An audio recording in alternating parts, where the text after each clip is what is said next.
আসসালামু আলাইকুম। সকলকে স্বাগতম সরলরেখা অধ্যায়ের আরেকটি নতুন ক্লাসে। আমরা গত ক্লাসে বিভিন্ন ধরনের সরলরেখার সমীকরণ দেখেছিলাম।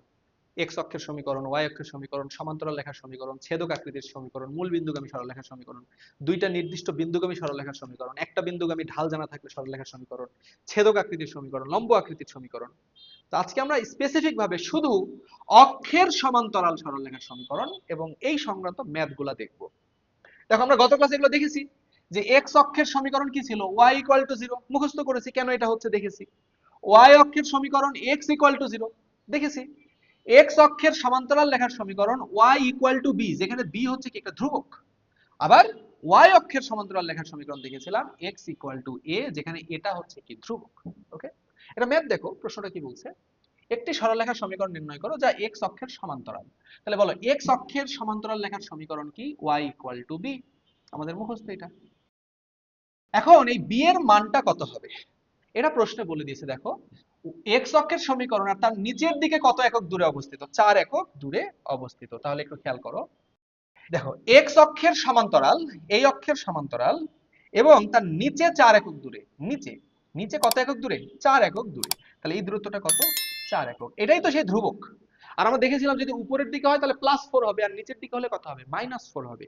যেহেতু নিচের দিকে তাহলে কত, -4 হবে। তাহলে অ্যান্সার কত হবে, y ইকুয়াল টু -4। এটাই আমাদের অ্যান্সার হবে।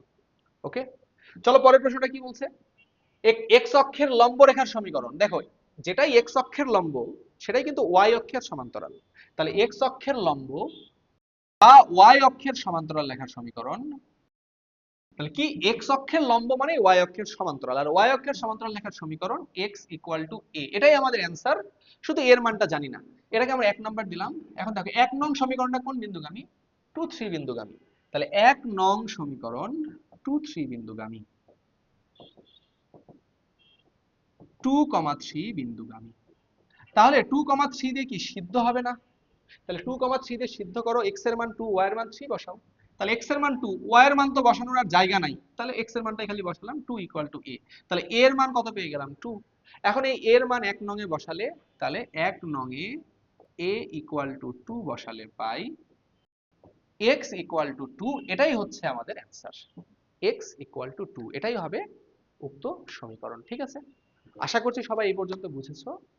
পরবর্তী ক্লাসে আমরা পরের অংশ অর্থাৎ পরের কোন একটা টাইপের সমীকরণ নিয়ে আলোচনা করব। সকলে ভালো থাকো। আসসালামু আলাইকুম।